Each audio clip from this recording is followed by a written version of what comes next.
तुम्ही तुमच्या डॉग बरोबर कम्युनिकेशन कसं चांगलं करू शकता? डॉग्सला आपली भाषा कळते का?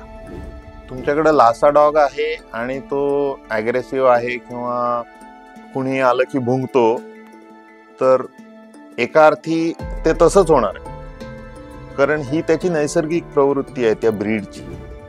सर, पुढचा प्रश्न असा आहे की माझा 9 महिन्याचा लॅब्राडॉर आहे, जो आपण जोपर्यंत भरवत नाही तोपर्यंत खातच नाही. खरं सांगायचं तर लॅब्राडॉर साठी हा प्रॉब्लेम येतोय हे जरा मला ऐकून आश्चर्य वाटलं, कारण बऱ्याच लॅब्राडॉर ओनरचा प्रॉब्लेम असतो की ह्याला थांबवेस्तोवर हा खाणं संपवतच नाही किंवा खाणं थांबवतच नाही. की एखाद्या डॉगला साधारणतः ट्रेन करायला किती ड्युरेशन लागतं? जर तुमचा डॉग तुमच्या हातातनं खातोय तर याचा वापर तुम्ही ट्रेनिंगसाठी खूप चांगल्या पद्धतीने करू शकता. सुरुवात त्याची लुरिंगनी करतो. लुरिंग अशासाठी करतो की त्या डॉगचा फोकस आमच्या हातावर असावा आणि मग तोच हात आम्ही स्टेरिंग म्हणून वापरतो. तर तुम्ही हात वर केलात की त्या हाताकडे बघत बघत डॉग खाली बसतो आणि सीट कमांड शिकवली जाते. आपल्या व्ह्युअर्सला थोडं सोप्या भाषेत सांगा, डॉग सायकोलॉजी म्हणजे एक्झॅक्टली काय? नमस्कार, माझं नाव आदित्य साखरे.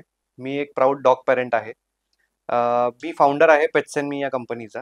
आम्ही पेट्स अँड मी तर्फे इंस्टाग्राम आणि फेसबुकवरती खूप सारे व्हिडिओज बनवतो, ज्याच्यामधून अवेअरनेस पसरवणे हेच आमचं काम आहे. बऱ्याच लोकांची अशी रिक्वायरमेंट होती की आम्ही एक पॉडकास्ट चालू करावं की ज्याच्यामध्ये लॉंग टर्म ड्युरेशन व्हिडिओज आम्ही बनवतोय, की ज्याच्यामध्ये कॉमन आपल्याला येणाऱ्या अडचणी पेट पॅरेंटिंग करत असतानाच्या याविषयी आम्ही काही एक्सपर्ट्सला इन्व्हाइट करतो की जे मदत करतील तुम्हाला तुमच्या अडचणी सॉल्व्ह करण्यासाठी. आज असेच एक एक्सपर्ट आपल्यासोबत आहेत ज्यांचं नाव आहे निनाद केळकर. निनाद सर एक डॉग सायकोलॉजिस्ट आणि ट्रेनर आहेत. ते सर्टिफाईड डॉग सायकोलॉजिस्ट आणि सर्टिफाईड डॉग ट्रेनर आहेत. त्यांनी खूप साऱ्या डॉग्सला ट्रेन केलं आहे आणि खूप साऱ्या पेट पेरेंट्सला अवेअर केलं आहे की राईट पद्धतीने डॉग ट्रेनिंग कसं करावं. Hello Ninad sir, welcome to the show. Thank you. Pets and मीचा हा एक नवीन इनिशिएटिव्ह आहे ज्याच्यामध्ये आपण खूप साऱ्या गप्पा मारणार आहोत आणि हे कन्व्हर्सेशन कदाचित आपले खूप सारे पेट पेरेंट्स बघत असतील की ज्यांना आपल्या काही प्रश्नांमधून त्यांची उत्तर मिळतील. तर तुम्ही स्वतःविषयी आपल्या व्ह्युअर्सला इंट्रोडक्शन द्या. ओके. हॅलो, मी निनाद केळकर. गेली काही वर्ष मी डॉग बोर्डिंग आणि डॉग ट्रेनिंग या विषयामध्ये काम करतोय आणि पेट डॉग ट्रेनिंग सोबतच मी स्पोर्ट्स डॉग ट्रेनिंग ह्याच्यातही कार्यरत आहे. स्वतः मी PSA नावाचं डॉग स्पोर्ट्स आहे, त्यासाठी माझ्या डॉगला ट्रेन करतोय आणि आतापर्यंत मी बरेच वेगवेगळ्या ब्रीड्सचे डॉग, वेगवेगळ्या वयातले डॉग, वेगवेगळे इश्यूज असलेले डॉग्स ट्रेन केलेले आहेत आणि पेट पॅरेंट्सना त्याचा नक्कीच फायदा होईल अशी आपण आज अपेक्षा करूया. सर, पहिला प्रश्न तुमच्यासाठी की डॉग इंडस्ट्री का निवडलीत? तसं बघायला गेलं तर मी ऍक्सिडेंटली आलो. माझं आधीचं सगळं खूप वेगळ्या सब्जेक्ट मध्ये किंवा वेगळ्या याच्यात मी काम करत होतो, पण नंतर जेव्हा माझ्याकडे स्वतःकडं मी एक इंडी अडॉप्ट केलेला होता, त्याच्यातनं हळूहळू मला या विषयाकडं ओढ आली आणि मग मी हे डॉग बोर्डिंग सुरुवातीला चालू केलं. त्याच्यातही थोडीशी गंमत अशी झाली की मी सुरुवातीला माझ्या इंडी डॉगला 2-3 बोर्डिंग मध्ये ठेवलेलं होतं जेव्हा मी गावाला जायचो त्यावेळेला, आणि मग तिथे मला काही टिपिकल इश्यूज लक्षात यायला लागले आणि त्याच्यातनं काही गॅप्स मला जाणवल्या की ज्याच्यामुळं बऱ्याचदा डॉग्सना वेगवेगळ्या बोर्डिंग मध्ये जेव्हा ठेवतात तेव्हा डॉगना स्ट्रेस येतात, पेट पॅरेंट्सना बऱ्याचदा जशी हवी तशी सर्व्हिस मिळत नाही, फीडबॅक्स मिळत नाहीत आणि मग हे जर लॉंग टर्म चालू राहिलं तर डॉग्सला पर्टिक्युलरली खूप प्रॉब्लेम येऊ शकतात. सो मला इंटरेस्टही होता, या गॅप्सही जाणवल्या. सो आय थॉट की वाय शुड नॉट मी असं करून मी बोर्डिंग चालू केलं. सर, आपण बऱ्याचदा डॉग सायकोलॉजी हा शब्द ऐकलाय. आपल्या व्ह्युअर्सला थोडं सोप्या भाषेत सांगा, डॉग सायकोलॉजी म्हणजे एक्झॅक्टली काय? जेव्हा आपण डॉग सायकोलॉजी म्हणतो तेव्हा ऑफकोर्स हा जड शब्द आहे, पण आपण त्याला सोप्या शब्दात समजून घ्यायचं झालं तर तुम्ही तुमच्या डॉग बरोबर कम्युनिकेशन कसं चांगलं करू शकता, की ज्याच्यानी तुम्हाला डॉगला जे काही सांगायचंय आणि डॉग कडनं तुमच्या ज्या अपेक्षा आहेत त्या दोन्ही चा सुवर्ण मध्य कसा साधता येईल, या दृष्टीनं डॉग सायकोलॉजी या शब्दाकडे आपण बघितलं तर माझ्या मते ते खूप सोपं होऊन जाईल. सर अजून एक प्रश्न असा आहे की डॉग ट्रेनिंग का, किंवा माझ्या डॉगला ट्रेनिंगची का गरज आहे? आता तुला गंमत सांगतो, बरेच लोक हौसेनं एखादी ब्रीडचा डॉग कुठेतरी क्लिप्सवर सोशल मीडियावरती बघतात आणि किंवा पिक्चर मध्ये बघतात, त्यांना ती ब्रीड दिसायला वगैरे खूप आवडती आणि घेऊन येतात. आता टिपिकली लासा आपसो नावाची ब्रीड आहे, ती दिसायला खूप छान चबी डॉग दिसतो, पण ओरिजिनली ही ब्रीड गार्ड डॉग म्हणून किंवा वॉच डॉग म्हणून डेव्हलप झालेली आहे. आणि मग जेव्हा तो डॉग घरी येतो आणि मग त्याचं खरं स्वभाव जेव्हा तो नजरेसमोर यायला लागतो किंवा सरफेस व्हायला लागतो, त्यावेळेला त्याच्यातल्या अडचणी तुम्हाला कळतात.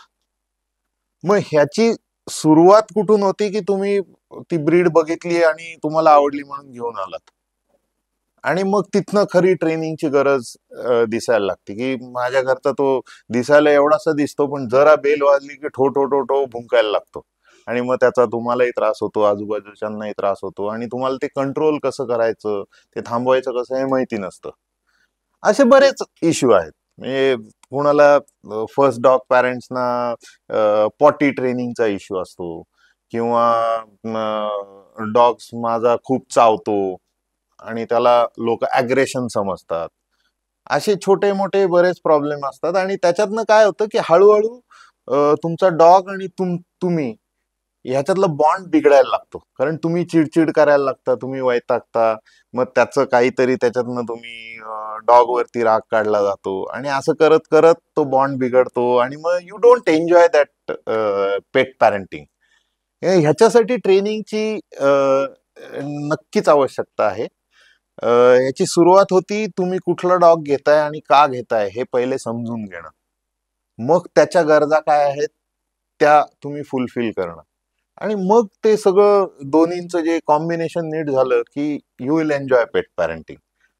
म्हणून pet dog training is a essential thing. Sir जसं तुम्ही आता म्हणालात की डॉग कोणता आहे किंवा कोणतं ब्रीड आहे किंवा ब्रीडवरती त्याच्या ट्रेनिंगची गरज कितपत आहे हे समजतं. तर थोडंसं सोपं करून सांगाल की डॉग ब्रीड्स वरती ट्रेनिंग कसं डिपेंडंट आहे, किंवा कोणते डॉग ब्रीड्स ला किती ट्रेनिंगची आवश्यकता असते? कारण आपल्याला बऱ्याचदा वाटतं की माझ्याकडे आधी इतक्या वर्षापासून डॉग होता, किंवा माझंच उदाहरण द्यायचं झालं तर माझ्याकडे लॅब होता सुरुवातीला. He passed away at the age of 14. बरोबर. पण त्याच्यानंतर माझ्याकडे जर्मन शेफर्ड आला. दोन्ही ब्रीड्स वेगवेगळे आहेत आणि मला जर्मन शेफर्ड विषयी असं वाटलं की अरे ह्याला ट्रेनिंगची खरोखर गरज आहे. तर असं काय आपण म्हणू शकतो की वेगवेगळ्या डॉग ब्रीड्स आणि त्यांची ट्रेनिंगची गरज?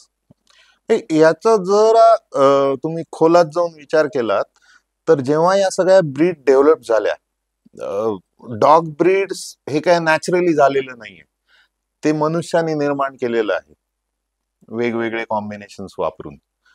आणि प्रत्येक डॉग ब्रीड ही एका स्पेसिफिक कामाकरता वापरली जायची पूर्वी, आणि त्याप्रमाणे जी ब्रीड सुटेबल असेल त्या पर्टिक्युलर कामासाठी ती प्रमोट केली जायची. म्हणजे आता तुझ्याच बाबतीत सांगायचं झालं तर लॅब्रेडॉर जो आहे तो गन डॉग फॅमिलीतला डॉग आहे, की जे पूर्वी डक हंटिंग किंवा छोट्या मोठ्या पक्ष्यांची छोट्या मोठ्या प्राण्यांची शिकार करायचे आणि मग त्या शिकार केलेल्या प्राण्याला घेऊन यायचं. सो दिस इज रिट्रीव्हर किंवा गन डॉग फॅमिली डॉग म्हणतात. वेअरॅज जो जर्मन शेफर्ड आहे तो हार्डिंग ग्रुपचा डॉग आहे. तो गार्डिंग पर्पज साठी सुद्धा वापरला जातो, पण मेजरली हार्डिंग म्हणजे ज्याला आपण मेंढ्या किंवा गाई गुरं यांना हाकण्यासाठी ज्याला आपण मेंढपाळ म्हणतो तशा टाईपचं याचं काम असतं. प्लस त्यामुळं काय होतं की त्याच्या फिजिकल आणि मेंटल मेकअप मध्ये खूप फरक आहे.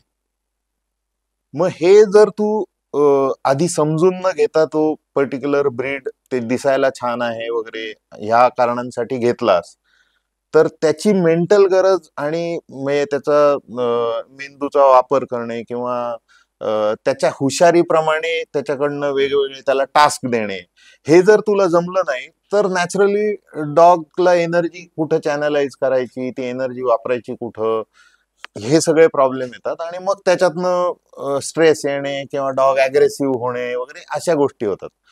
प्लस तुझ्याकडे जी ब्रीड आहे त्याला तुझं हँडलिंग सुटेबल आहे का, हा पण एक मोठा प्रश्न असतो.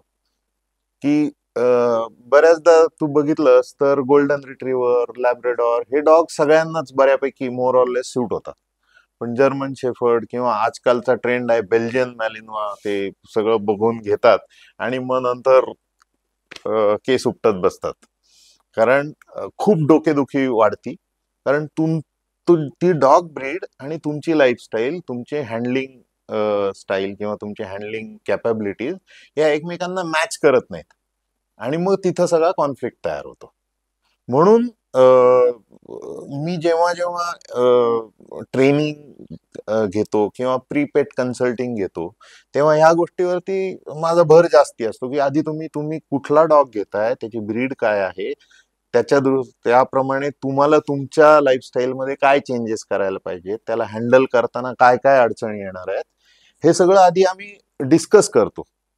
आणि बऱ्याचदा मग लोकांचे डिसिजन बदललेले आहेत की मला बेल्जियन मॅलिनो आवडतो म्हणून मी हा घेणार होतो, पण नाही, आता मी I might shift to maybe golden retriever किंवा लॅब्राडॉर. सो जरी डिसिजन नाही बदलला तरी यू आर प्रिपेअर्ड की पुढं काय वाढून ठेवलेलं आहे आणि मग त्याप्रमाणे तुम्ही जर डिसिजन घेतले तर नक्कीच ते तुम्हाला हेल्पफुल राहील. सर, माझ्या डोक्यात पडलेला प्रश्न आहे की डॉग्सला आपली भाषा कळते का? म्हणजे आपण म्हणतो की डॉग्सला आपण कमांड शिकवली. तर मी बऱ्याच व्हिडिओमध्ये बघितलंय की डॉग्सला आपण एखादी गोष्ट करायला लावली आणि ती डॉगनं केली. तर अकॉर्डिंग टू सायन्स हे खरं खरं डॉगला आपली भाषा कळते का? डॉगला आपली भाषा कळत नाही, पण काही लिमिटेड वर्ड्स तुम्ही त्याला नक्कीच त्याचा अर्थ लावून देऊ शकता. म्हणजे आता ह्याच्यात थोडं सायंटिफिक टेक्निक्स आहेत, ज्याला क्लासिकल कंडिशनिंग किंवा ऑपरंट कंडिशनिंग असे टर्म्स आहेत, त्या वापरून आपलं हे ट्रेनिंग केलं जातं. पण जेव्हा जेव्हा तुम्ही डॉगला काही नवीन शिकवता, तेव्हा आधी त्यांच्या मदर टंग मध्ये, म्हणजे जी की बॉडी जेस्चर्स किंवा बॉडी लँग्वेज आपण त्याला म्हणू, तर प्रत्येक डॉग एकमेकांशी कम्युनिकेट करताना बॉडी जेस्चर्सचा किंवा त्यांच्या बॉडी लँग्वेजचा जास्तीत जास्त वापर करतात वोकलपेक्षा.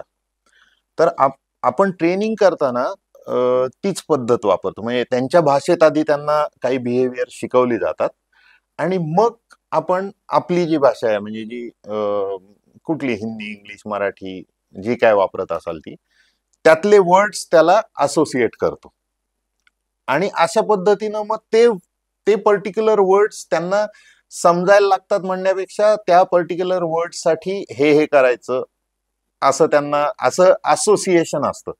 मग भाषा समजती का असं मी म्हणणार नाही, पण असोसिएशन नक्कीच तुम्ही करू शकता काही लिमिटेड वर्ड्ससाठी. सर, डॉग जसं तुम्ही एक सर्टिफाईड PSA ट्रेनर आहात किंवा तुम्ही डॉग स्पोर्ट्समध्ये आहात, तर डॉग स्पोर्ट्स आणि रेग्युलर डॉग्सचं ट्रेनिंग यामध्ये काय अंतर आहे? डॉग स्पोर्ट्स मध्ये आणि पेट डॉग ट्रेनिंग मध्ये तसं बघायला गेलं तर अंतर फारसं नाहीये. शिकवण्याची पद्धत सेम आहे, त्याच्यामध्ये ज्या ज्या टेक्निक्स वापरल्या जातात किंवा जो काय सायंटिफिक अप्रोच असतो तो दोन्हीमध्ये सारखाच असतो. आता फरकच सांगायचा झाला तर डॉग स्पोर्ट्स मध्ये जेव्हा आम्ही डॉग स्पोर्ट्स साठी ट्रेनिंग करतो, त्यावेळेला त्याच्यात स्पीड, अॅक्युरसी, त्याच्यानंतर कमीत कमी म्हणण्यापेक्षा हँडलर हेल्प आम्हाला देता येत नाही वगैरे अशा काही गोष्टी असतात ज्याच्यावरती आमचं मार्किंग सिस्टीम असतं. त्यामुळं आम्हाला ते खूप काटेकोरपणे करायला लागतं. पेट डॉग ट्रेनिंग मध्ये तुमच्या गरजा वेगळ्या असतात, त्यामुळं आम्हाला थोडंसं शिकवण्याची पद्धत तीच ठेवून त्या गरजा कशा भागतील हे जास्ती बघायला लागतं. म्हणजे आता टिपिकल उदाहरण द्यायचं झालं तर तुमची डॉगची सिट ही कमांड आहे. तर डॉग स्पोर्ट्स मध्ये मी जेव्हा ही कमांड वापरीन त्यावेळेला त्याला सिट म्हणलं की त्या एका कमांड मध्ये त्यांनी पटकन बसणं अपेक्षित आहे, एका पर्टिक्युलर पोझिशन मध्ये बसणं अपेक्षित आहे. आणि त्याच्यात मला ती कमांड 2-3 वेळा द्यायची गरज पडता कामा नये वगैरे, अशा काही बारीक सारीक गोष्टी असतात.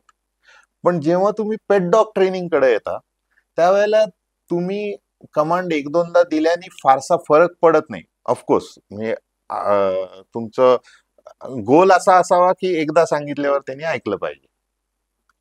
पण ही कमांड तुम्हाला डे टू डे लाईफ मध्ये कशी वापरता येईल ह्याच्याकडे जास्ती कल ठेवला जातो. म्हणजे लिफ्ट मध्ये बसलाय किंवा तुम्ही गार्डन मध्ये बसलेला आहात त्यावेळेला डॉगनी त्या पोझिशन मध्ये बसावं, शांतपणे बसावं वगैरे, याच्याकडे जास्ती भर दिला जातो. वेरॅज डॉग स्पोर्ट्स मध्ये जेव्हा आपण हेच रिलेट करायला जाऊ त्यावेळेला आम्ही वेगवेगळी डिस्ट्रॅक्शन्स ऍड करत असतो की ज्याच्याने डॉग डिस्ट्रॅक्ट होऊन ती पोझिशन तोडेल वगैरे. तर पेट डॉग ट्रेनिंग करताना आम्ही त्या टाईपची डिस्ट्रॅक्शन्स नाही वापरत, पण जी त्याच्या नॅचरल एन्व्हायरमेंटमुळे घडणार आहेत, जशी वाहनं जात असतील किंवा लहान मुलं खेळत असतील त्यांचे आवाज असतील, त्याचा डिस्ट्रॅक्शन म्हणून वापर करतो. म्हणून तसं बघितलं तर दोन्ही तसा काहीच फरक नाहीये, पण अप्रोच मध्ये फरक आहे, पण शिकवण्याची पद्धत सेम आहे. सर आता आपण पुढच्या पार्टकडे जाऊयात की ज्यामध्ये अशा बऱ्याचशा गोष्टी आहेत की ज्या आपण रोज फेस करतो. डॉग्स जर आपल्या घरी असतील तर ऑब्व्हियसली असे बरेचसे ट्रेनिंग आणि बिहेव्हिअरल रिलेटेड प्रॉब्लेम्स आहेत की बरोबर. जे खूप कॉमन आहेत आणि लोकांना ते रोज फेस करावे लागतात. तर तशामधले काही आपण जे व्हिडिओज बनवतो त्याच्या कमेंट्स मध्ये आपल्याकडे आलेले आहेत. ओके. तर त्या सगळ्या व्ह्युअर्स साठी तुम्ही ऍज अ डॉग ट्रेनिंग आणि बिहेव्हिअरल एक्सपर्ट त्यांना प्लीज सल्ला द्या. मी तुम्हाला प्रश्न विचारतो. नक्की प्रयत्न करतो मी. सर प्रश्न असा आहे की आम्ही फर्स्ट टाइम पेट पॅरेंट आहोत. आमच्याकडे एक लॅब आहे जो की मेल आहे आणि जो 3 महिन्याचा आहे आणि आता त्याला ट्रेन कसं करू पी करण्या आणि पॉटी करण्यासाठी. ओके. सो आता आपण जे काही प्रश्न आहेत आणि त्याचे जे काही मी टिप्स देणार आहे तर त्याच्यात एक सगळ्यांनी लक्षात ठेवावं की या टिप्स म्हणजे क्विक सोल्युशन्स नाही आहेत. तुम्ही जेव्हा डॉगला कुठल्याही प्रकारचं ट्रेनिंग देता किंवा कंडिशनिंग करता तेव्हा ते तुम्हाला खूपदा एकच गोष्ट करायला लागती, एक पॅटर्न सेट करायला लागतो आणि ती त्या डॉगची आणि तुमची लाईफस्टाईल बनवायला लागते आणि मग हळूहळू एव्हरीथिंग म्हणजे ते जिक्सॉ पझल मधले सगळे एकत्र यायला लागतात आणि तुमचं पझल कम्प्लीट होतं. म्हणजे आज मी एक टिप दिली आणि त्यांनी हा प्रॉब्लेम सॉल्व्ह झाला म्हणजे तो उद्या येणारच नाही अशातला भाग नाही. जर तुम्ही जे काय आपण ट्रेनिंग करणार आहे ते प्रॅक्टिस करत राहिला तरच ते तो प्रॉब्लेम सॉल्व्ह होईल. आता जो पी आणि पॉटी ट्रेनिंग बद्दलचा इश्यू आहे तर टिपिकली जेव्हा लहान पपी असतं तेव्हा त्यांना ब्लॅडर कंट्रोल डेव्हलप झालेला नसतो. मग तुम्हाला कळणार कसं की कधी त्याला लागली किंवा कधी त्याला जायचंय. तर नॅचरली ते लहानपणी तर या गोष्टी सांगू शकत नाही. मग म्हणून आपण काय करतो की दर 2-3 तासांनी त्याला क्रेटच्या बाहेर काढतो. ह्याच्यात क्रेट ट्रेनिंगचा तुम्हाला खूप फायदा होईल की क्रेट ट्रेनिंग कसं करायचं वगैरे हे पण तुम्ही शिकून घ्या आणि दर 2-3 तासांनी त्याला क्रेटच्या बाहेर काढायचं. अपार्ट फ्रॉम दॅट टिपिकल वेळा असतात म्हणजे तो खूप झोपून उठला किंवा एक्साइटमेंट किंवा खेळला खूप, त्याच्यानंतर खाणं पिणं काही झालं की त्यावेळेला हमखास तो शू किंवा शी करतोच. मग तुम्ही ह्या गोष्टी झाल्या की फॉर एक्झाम्पल झोपून उठला की पहिलं काम करा त्याला क्रेट मधनं बाहेर काढा आणि शूशी करायला द्या आणि ते करून झालं की त्याला काहीतरी ट्रीट वगैरे असं रिवॉर्ड द्या आणि मग परत आणून मग तुम्हाला काय खेळायचं असेल किंवा परत क्रेटमध्ये टाकायचं असेल. सो असा एक पॅटर्न सेट करत जा.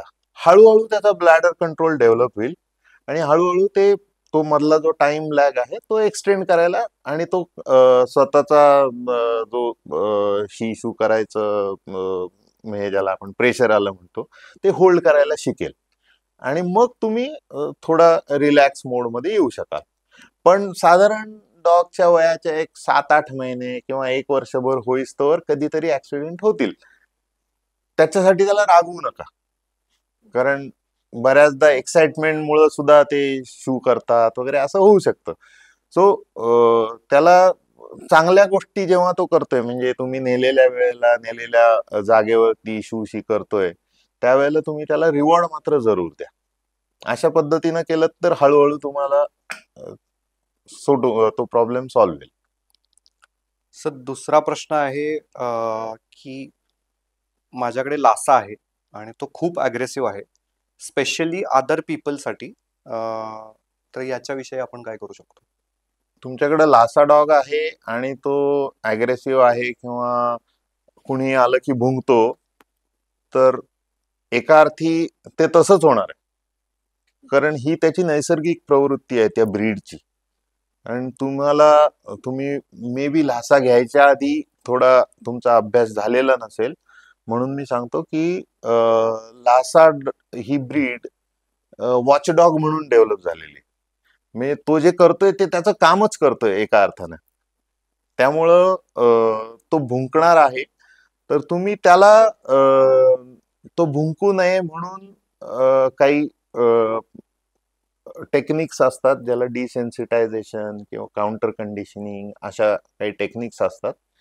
तर त्याचा वापर करून तुम्ही हा प्रकार कमी करू शकता. आणि परत मी सांगेन, क्रेट ट्रेनिंग जर तुम्ही केलेलं असेल तर तुम्ही त्याला त्या गोष्टी निग्लेक्ट करायला शिकवू शकता आणि मग त्याच्यातनं हा प्रॉब्लेम कमी होईल. पण नॅचरल जे आहे ते काय आपण घालवू शकत नाही, एवढं मात्र लक्षात ठेवा. सर अजून एका व्ह्यूअरचा प्रश्न आहे की माझ्याकडे इंडी आहे आणि त्याच्या ट्रेनिंग विषयी काही सांगू शकतात का? ओके. इंडी ही ब्रीड खूप स्मार्ट ब्रीड आहे फॉर शुअर. फक्त थोडी शाय किंवा नर्वस आणि स्ट्रेसफुल अशा टाईपचे डॉग्स असतात. दुसरी गोष्ट, त्यांना खूप लाड केलेलं किंवा खूप कवटाळलेलं बऱ्याच इंडीजना आवडत नाही, तर ते टाळा. आणि त्याचा स्ट्रेस घालवण्यासाठी किंवा कॉन्फिडन्स वाढवण्यासाठी तुम्ही त्याच्याबरोबर भरपूर खेळलात तर त्याची मदत होईल. ट्रेनिंग चे जे एक्सरसाइजेस आहेत किंवा कमांड शिकवणे वगैरे, हे जे सगळं आहे ते जर योग्य पद्धतीनं केलं तर इंडी डॉग खूप चांगल्या पद्धतीनं शिकतात. त्याच्यासाठी तुम्हाला जे काय ट्रेनिंग मधले काही बारीक सारीक गोष्टी आहेत, जसं तुमचं कम्युनिकेशन क्लिअर पाहिजे, तुम्ही त्याच्या योग्य गोष्टीसाठी रिवॉर्ड केलं पाहिजे आणि योग्य वेळेत केलं पाहिजे, कन्सिस्टन्सी पाहिजे. हे जर करत गेलात तर इंडी डॉग सुद्धा ट्रेन करायला अजिबात अवघड नाही आहेत. रादर आहे, मी म्हणेन की one of the smart breed आहेत. त्यामुळे तुम्ही इंडी डॉगना सुद्धा अगदी चांगल्या पद्धतीने ट्रेन करू शकता. सर पुढचा प्रश्न आहे की माझ्याकडे गोल्डन रिट्रीव्हर आहे जो की पपी आहे आणि तो खूप बायटिंग करतोय. आता याचं उत्तर खरं तर तुमच्या प्रश्नामध्येच दडलेलं आहे, कारण एकतर तो पपी आहे, त्यामुळं खूप क्युरियस असतात पपीज आणि खेळकरही असतात. दुसरी गोष्ट, एक साधारण वयाच्या 5 ते 6 महिन्यापर्यंत त्यांची टीदिंग फेज असते. म्हणजे काय की जुने दुधाचे दात पडतात, नवीन परमनंट दात येतात, त्यावेळेला दात शिवतात आणि मग ह्याच्यातनं हे बायटिंग किंवा आपण त्याला निबलिंग म्हणूया, म्हणजे असं अग्रेसिव्ह बायटिंग नसतं पण खेळकर बायटिंग असतं, ते सगळं त्याच्यातनं येतं. आणि ह्या एज मध्ये त्यांना प्रत्येक गोष्टींना जाणीव करून घ्यायची असते की ही कसं आहे, याचा सरफेस कसा आहे, टेक्स्चर कसं आहे, कडक आहे का, खायला चांगलं आहे का वगैरे, ह्या क्युरिओसिटी मधनं ते बायटिंग प्रकार चालू होतो. पण तो तुम्ही अगदी चांगल्या प्रकारे कमी करू शकता किंवा घालवू शकता. एक तर त्याला तुम्हाला शिकवायला पाहिजे की कुठली गोष्ट बाईट केलेली चालती आणि कुठली नाही चालत. मग याला आम्ही रिडायरेक्टिंग म्हणतो. की तुम्ही च्यू टॉईज असतील किंवा टक टॉईज असतील, त्याच्यावरती जेव्हा तो बाईट करतोय तेव्हा त्याला अजून प्रोत्साहित करा. त्याचं ते त्याला खेळ होऊ दे आणि मग त्याच्यात तो एन्जॉय करायला लागेल. आणि मग हळूहळू तुमचे कपडे चावणं, स्किन चावणं वगैरे हे प्रकार कमी होतील. किंवा इव्हन फर्निचर वगैरे हे चावणं हे हळूहळू कमी होईल. थोडस चॅनलाइज करा त्याला. सर पुढचा प्रश्न असा आहे की माझा 9 महिन्याचा लॅब्राडॉर आहे. हम्म. जो आपण जोपर्यंत भरवत नाही तोपर्यंत खातच नाही. अच्छा. मला असं वाटतं की हा बऱ्याच लोकांचा प्रॉब्लेम असावा की डॉग्सचं जोपर्यंत स्पेसिफिक माणसाने किंवा आपण हा, जोपर्यंत हा. एक स्पेसिफिक फूड देत नाही तोपर्यंत डॉग्स खात नाहीत. अशा लोकांसाठी काय सांगाल? म्हणजे खरं सांगायचं तर लॅब्राडॉर साठी हा प्रॉब्लेम येतोय हे जरा मला ऐकून आश्चर्य वाटलं. कारण बऱ्याच लॅब्राडॉर ओनरचा प्रॉब्लेम असतो की ह्याला थांबवेस्तोवर हा खाणं संपवतच नाही किंवा खाणं थांबवतच नाही. पण ठीक आहे, तुमच्या डॉगचा पर्टिक्युलरली प्रॉब्लेम असू शकतो, पण मी याच्याकडे प्रॉब्लेम म्हणून न बघता एक ऍडव्हान्टेज म्हणून बघीन. जर तुमचा डॉग तुमच्या हातातनं खातोय तर याचा वापर तुम्ही ट्रेनिंगसाठी खूप चांगल्या पद्धतीने करू शकता. म्हणजे आम्ही सुद्धा जेव्हा ट्रेनिंग करतो तेव्हा सुरुवात त्याची लुरिंगनी करतो. लुरिंग अशासाठी करतो की त्या डॉगचा फोकस आमच्या हातावर असावा आणि मग तोच हात आम्ही स्टेरिंग म्हणून वापरतो. म्हणजे कसं की फॉर एक्झाम्पल तुम्ही सिट करायला शिकवताय आणि तुमच्या हातावरती फोकस खूप छान झालेला आहे, तर तुम्ही हात वर केलात की त्या हाताकडे बघत बघत डॉग खाली बसतो आणि सीट कमांड शिकवली जाते. सो इन अ वे हा प्रॉब्लेम नसून तुमच्यासाठी बून आहे. सो त्याचा वापर तुम्ही चांगल्या पद्धतीने केलात की नक्कीच तुमच्या फायद्याचं होईल. सर याच प्रश्नाला अजून हे की जसं तुम्ही आता सांगितलं की डॉग्सला हा ॲज अ ॲडव्हान्टेज म्हणून आपण यूज करू शकतो. पण बऱ्याच लोकांचं असं असतं की अरे तो ऑफिसला गेलाय किंवा बरोबर. घरात कोणी नाहीये आणि हम्म. आता त्याला फीड मिळालेलं आहे किंवा त्याचं फूड मिळालंय, हो. त्यानं त्याचं खाल्लं पाहिजे. हम्म. यासाठी काय करू शकतो? सो याच्यात तुम्हाला थोडस म्हणजे अगेन थोडासा ट्रेनिंगचा आस्पेक्ट आहे. तर तुम्ही सुरुवात अशी करू शकता की त्याचं जे काही मील आहे तुम्ही देणार आहे, तर ते पहिले 1-2 घास त्याला खेळवत खेळवत भरवा आणि मग त्याला उरलेलं अर्धा अन्न त्याला खाऊ दे. ते खाल्ल्यावरती त्याला अजून त्याचं कौतुक करा आणि असं करत करत करत तुम्ही त्याला त्याच्यातनं बाहेर काढू शकाल. असंही एक सोल्युशन आहे. सर पुढचा प्रश्न असा आहे, हा थोडा इंटरेस्टिंग आहे की माझं डॉग बॉक्सर फिमेल आहे. हम्म. 1 इयर ओल्ड आहे. मी ऑफिसला जाते, 9 तासाने घरी येते. हम्म. पण मला त्याला एक्सरसाइज करायला वेळच नाही मिळत. उपाय बरं. सांगा. हा खूप आजच्या काळातला खूप कॉमन प्रॉब्लेम आहे की बरेच जण जॉबवरती दिवसभर बाहेर असतात आणि मग आल्यावरती स्वतःही थकलेले असतात. मग काय करायचं? सो तुम्ही अशा अशा टाईपचे खेळ त्याच्याबरोबर खेळू शकता की ज्याच्यात तुम्हाला दमायला न होता तो दमेल. आणि दुसरं महत्वाचं म्हणजे mental exercise. So mental exercise म्हणजे काय की एकतर तुम्ही ट्रेनिंगची प्रॅक्टिस करू शकता की वेगवेगळ्या कमांड्स आहेत त्याच्यात तुम्ही व्हेरिएशन आणू शकता, जनरलाइज करू शकता आणि थोडं ते इंटरेस्टिंग बनवू शकता. तर त्याच्याने त्याचा खूप म्हणजे बौद्धिक व्यायाम होईल आणि मग तो डेफिनेटली थोडा काम डाऊन होईल आणि एन्जॉय करेल. जर तुम्हाला ट्रेनिंग सध्या शक्य नसेल, शिकून घेतलेलं नसेल तुम्ही, तर तुम्ही असे खेळ खेळू शकता जसं फेचचा गेम आहे की बॉल तुम्ही टाकणार, तो घेऊन येणार, परत तुम्ही टाकणार. असं बऱ्याचदा तुम्ही रिपीट करून त्याला फिजिकली दमवू शकता. किंवा टग टॉईजचा वापर करू शकता की जो युजली आपण जागच्या जागी खेळतो, पण जशी आपण कुस्ती खेळतो तसं त्याच्यात दमायला होतं. म्हणजे त्याच्यात पळापळ नसती, लिमिटेड जागेत तो होतो, पण फिजिकल एक्सरसाइज खूप होतो. सो अशा टाईपचे गेम जर तुम्ही निवडलेत तर तुम्हाला कमीत कमी वेळात डॉगचा मेंटल आणि फिजिकल एक्सरसाइज तुम्ही करू शकता. सर पुढचा प्रश्न असा आहे की माय शिजू इज 1 year old हम्म, and still has a habit of biting furniture. मगाशी जे तुम्ही बोललात की टीदिंग फेज असते किंवा त्या ह्याच्यानंतर हम्म, ज्या वेळेला डॉग अडल्ट फेज मध्ये जातो हो. त्यावेळेला जरी बायटिंग फर्निचर किंवा डिस्ट्रक्टिव्ह माइंडसेट असेल हम्म. तर काय करावं?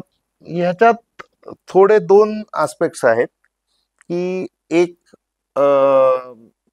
जसं मी मगाशी म्हणलं की त्याचा मेंटल एक्सरसाइज होतोय का, आणि मग तो जर होत नसेल तर त्याच्यातनं येणारा चिडचिडेपणा किंवा खूप एनर्जी आहे आणि मी आता काय करू, हा जो आस्पेक्ट आहे तो जर त्याच्या बाबतीत घडत असेल तर हा प्रॉब्लेम येऊ शकतो, कारण त्याला करायला दुसरा काहीच उद्योग नाहीये.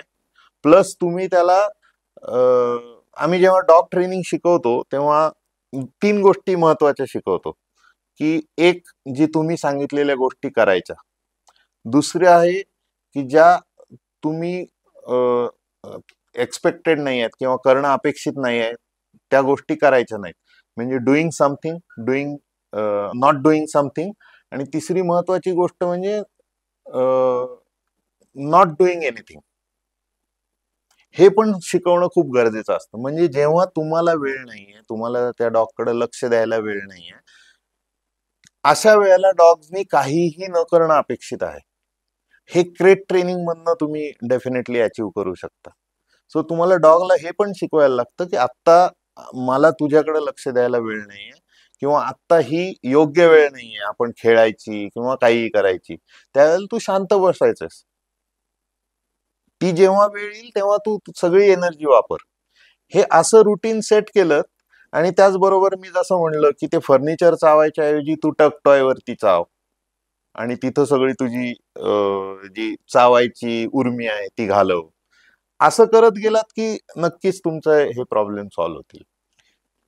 सर जसं की आपण आता सगळे प्रश्न घेतलेत की जे कॉमन आहेत, या व्यतिरिक्त जरी आपण असा विचार केलात की एखाद्या डॉगला साधारणतः ट्रेन करायला किती ड्युरेशन लागतं, हम्म. की एखादे ट्रेनर आहेत जसं तुम्ही आहात, असे भरपूर ट्रेनर असतील, तर ह्या ड्युरेशन लोकांनी किती वेळ ठेवावा किंवा किती वेळामध्ये एक्सपेक्ट करावं की माझा डॉग ट्रेन होईल? ओके. सो ह्याच्यात 2 फेजेस आहेत. एक म्हणजे एखादी गोष्ट शिकणं, काय कमांड असतील, ट्रिक्स असतील, जे काय असतील, तर त्या depending on the complexity of that thing तुम्हाला साधारण एक 15-20 दिवसांपासून महिनाभर वगैरे असा वेळ लागू शकतो. पण त्याच्यानंतरची महत्वाची जी फेज आहे की ते जे काही शिकवलेलं आहे ते तसंच राहणं. याच्यासाठी तुम्हाला जेवढे दिवस किंवा जेवढी वर्ष प्रॅक्टिस कंटिन्यू ठेवता येईल तेवढं चांगलं आहे. म्हणजे फक्त विसरण्याच्या दृष्टीनं पण नाही, पण तुमच्या डॉगला एंगेज ठेवण्याच्या दृष्टीनं त्याचा खूप तुम्हाला फायदा होईल. सो टिपिकली जेव्हा आम्ही ट्रेनिंग करतो बेसिक ओबिडियन्स आणि याचं, तर टिपिकली एक 20 सेशन्स वगैरे असं चालतं, depending on in person training आहे का बोर्ड अँड ट्रेन आहे. बोर्ड अँड ट्रेन आमचं साधारण 20-21 दिवसाचं मॉड्यूल असतं, आणि त्याच्यानंतर मी जसं म्हणलं की आम्ही एक हँडओव्हर सेशन्स घेतो की ज्याच्यात पुढच्या काळात प्रॅक्टिस कशी घ्यायची आहे तुमच्या ओनरनी हे शिकवलं जातं, आणि मग ती प्रॅक्टिस तुम्ही कंटिन्यू करा. अधनं मला माझे सगळे कस्टमर्स ते प्रॅक्टिस घेत असताना व्हिडिओज पाठवतात, म्हणजे मी फाईन ट्युनिंग करू शकतो की हे असं करायला नको, हे असं चुकतंय. असं करत करत ती ट्रेनिंग जर्नी चालू राहते. निनाद सर खूप छान वाटलं. तुम्ही पेट्स अँड मी प्लॅटफॉर्मवरती येऊन आमच्या व्ह्युअर्सचे प्रश्नाचे उत्तर दिलेत, आणि व्ह्युअर्ससाठी पण तुमच्याकडे अजून काही प्रश्न असतील की जे आम्ही ते सॉल्व्ह करू शकतो तर नक्कीच कमेंट्समध्ये कळवा, आणि या चॅनलला लाईक आणि सबस्क्राईब करा आणि शेअर करा ज्यांच्याकडे पेट्स आहेत. Let's build a healthy community. Thank you. Thank you.